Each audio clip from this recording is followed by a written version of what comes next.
The Seattle Seahawks had an amazing season, and nobody saw it coming. They were supposed to be rebuilding, and they somehow fought their way to the playoffs, finished the season at 9-8, and a lot of that was due to the stepping up of Geno Smith, who nobody expected would be this amazing this year. Now sure, Geno Smith had an amazing year. He nearly threw for 4,300 yards, he had 30 touchdowns, only threw 11 interceptions. He led an amazing offense. Geno Smith led the 10th highest scoring offense this season in the NFL, and I bet if you asked anyone at the beginning of this season, nobody would have predicted that. They probably would have put Seattle at the 20s or lower. Now yes, Geno Smith had an amazing season and really helped out the offense, but I think an under-talked about part of the offense, which doesn't get as much credit, is the schemes of the offense and how good and strong the Seattle wide receiver core is. That carried Geno Smith. Like, Geno Smith, sure, he made great throws and had a lot of touchdowns and a lot of yards, but that also came with the help from some amazing wide receivers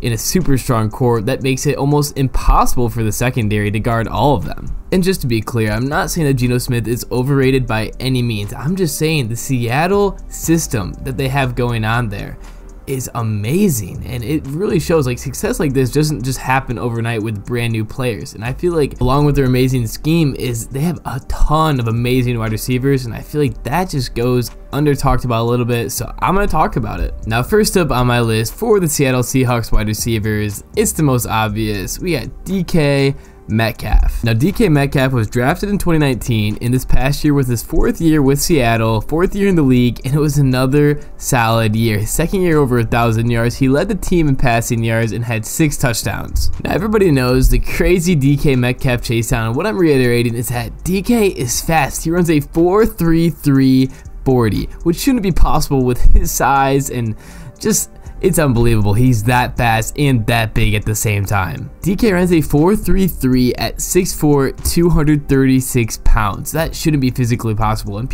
everyone's seen pictures of him. He's yoked. He's huge. It just doesn't make sense. DK is also a super physical player, and sometimes, as everyone's probably seen, he gets a little bit too physical. I've only sat down this year and watched 2 full Seahawks games. I've tuned into some like towards the end of the game where I wasn't able to watch the full one, and I've seen them on Red Zone all year long, and I followed all their games. Now the first of 2 Seattle games which I sat down and watched the full thing was the 49ers Thursday Night Football game about 4 to 7 weeks ago, somewhere in there, and DK Metcalf the whole game was beefing, especially with Dre Greenlaw. He was full out throwing hands, and eventually they both got flagged. And then it didn't surprise me that Greenlaw was one of the ones beefing with DK Metcalf as he started throwing rocky punches in the Eagles game. And then the second Seattle game, which I watched the full game, was against the Rams before the Lions and the Packers game, where the Lions crushed the fucking Packers.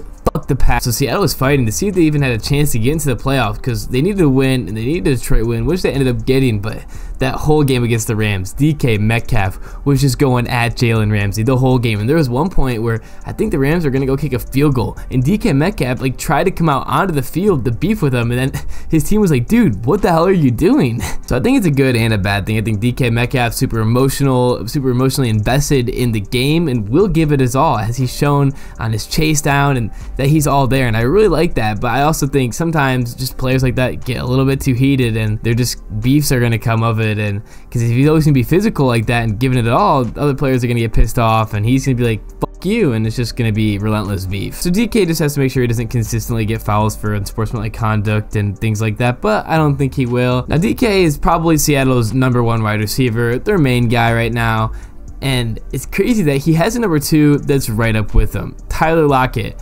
DK Metcalf and Tyler Lockette, probably one of the better duos in the NFL right now, maybe top 3 or 4. I would say #1 is definitely T. Higgins and Jamar Chase. They're unbelievable together. And #2 is definitely Waddle and Tyreek Hill. #3 is definitely Justin Jefferson and Adam Thielen, but I would argue that #4 could be DK Metcalf and Tyler Lockette. I would understand the argument for that. The others up there are Mike Evans and Chris Godwin, which I understand as well, but also up there, I mean, Devontae Adams and Hunter Renfrow, but Hunter Renfrow isn't, I don't think, as good as Tyler Lockette or DK Metcalf. I would say 2 solid wide receivers is definitely better than a star and Hunter Renfrow. Now Tyler Lockette, he's been in the league for a while. This is the 8th year in Seattle. He was drafted in 2015 in the 3rd round, but he continues to put up amazing numbers. Another 1,000-yard season this year, just 15 yards behind DK Metcalf, but he had 9 touchdowns. 9 touchdowns compared to DK Metcalf's 6. He was a beast in the red zone, always getting open. He's also extremely fast. Just Tyler Lockette was amazing this season, and DK Metcalf and Tyler Lockette together were nearly unstoppable. Tyler Lockett's also just so consistent. I mean, the past 4 years, he's had over 1,000 yards in receiving, and throughout his 8 careers, he has a 70% catch rate. That's crazy. 70%. Now, with this amazing duo already established and continuous on the rise, they're both locked into Seattle for 2023, 2024, and 2025, so expect a lot of them. Now also, DK Metcalf's and Tyler Lockett's, their chemistry together and their personality differences really just bode well for each other. Tyler Lockette can make any corner miss. He has great moves. He can make men miss when he has the ball, extend plays, continue running, also extremely fast. And then there's DK Metcalf. Super explosive speed, can go up and get a ball, plays super physical, can block for Lockette. They can run screens, jet sweeps with them. DK Metcalf really opens up the offense. And Lockette and DK Metcalf both seem to be really settled in to Pete Carroll's schemes and how he likes to play the game. And I mean, DK Metcalf has now been with the Seattle for 4 years, Tyler Lockette for 8 years. They're both comfortable playing for Seattle, and now Geno Smith, he's just the next Russell Wilson. So, well, maybe not the next Russell Wilson, but a version of him. But they really seem to be putting it together, utilizing all their weapons, and also Shane Waldron did a pretty good job this season. This is Waldron's 2nd year as OC for Seattle, and obviously it went well because they made it to the playoffs, but it also went well because the team really likes him and really seems to work well with his play calling. Pete Carroll talked a lot how he really likes the plays that are being written or drawn out, and that when Geno Smith gets a play in the Seattle offense, they're really good at executing the play, and they do that play, which I think Pete Carroll really likes, because I saw someone write that when Pete Carroll and Russell Wilson were working together, Pete Carroll never knew what Russell Wilson was going to do because he'd always switch it up, which I don't think is necessarily a bad thing, as maybe he's reading the defense, and I mean, he made it to the Super Bowl twice, so it was obviously working for him. But maybe Russell Wilson would make bad changes, and just Pete Carroll, it could be frustrating. He's like, just do my game plan. My game plan would have ended up getting this, but you ruined it, or this and that. So I guess we don't really know, but it seems like everything is going well now. Now, the 3rd wide receiver I want to talk about from the Seahawks is Marquise Goodwin. He was on Buffalo for 4 years, San Francisco for 3 years, Chicago for 1 year, and now he wound up in Seattle for his 1st year last year, and he was another solid wide receiver. He had nearly 400 yards, 4 touchdowns, and a 64.3 catch rate. Marquise Goodwin is an extremely solid wide receiver 3. You saw the touchdown catch in Germany on 4th and 1. He can make some acrobatic catches, and he's super reliable, and he really helps Geno Smith spread the ball around, which just makes it harder for the defense. Now, Goodwin only signed for 1 year with the Seahawks for just $1 million. Now he's an unsigned free agent. I'm assuming he'll sign with the Seahawks again unless he wants more money. I feel like the Seahawks will give him the money he wants. He doesn't want, I don't think, like a ton, so I'd assume the Seahawks would resign him because it's a solid wide receiver 3 and really helps out Geno Smith and their offense. Seattle also has D. Eskridge, drafted in 2021 in the 2nd round, has been in the league and with Seattle for 2 years now. 64-yard season, 58-yard season, 20 targets and 13 targets, only 1 touchdown. He doesn't seem like he's one of the main guys yet, but he definitely could develop and become another threat. He's just still behind Lockette, Metcalf, and Goodwin. He also seems to be dealing with some injuries around his hand and also could be utilized as a kick returner, but we'll wait and see. Now, with their veterans like Lockette and Metcalf and Goodwin, Seattle has a lot of younger wide receivers like Cade Johnson, picked up in 2021 undrafted, and Derek Young, who was picked up in the 7th round of the 2022 draft. Now, all their young wide receiver talent, it's maybe their 1st, 2nd, 3rd year in the NFL, and they still need to develop, grow into the NFL. Like, these weren't pick number 1s overall,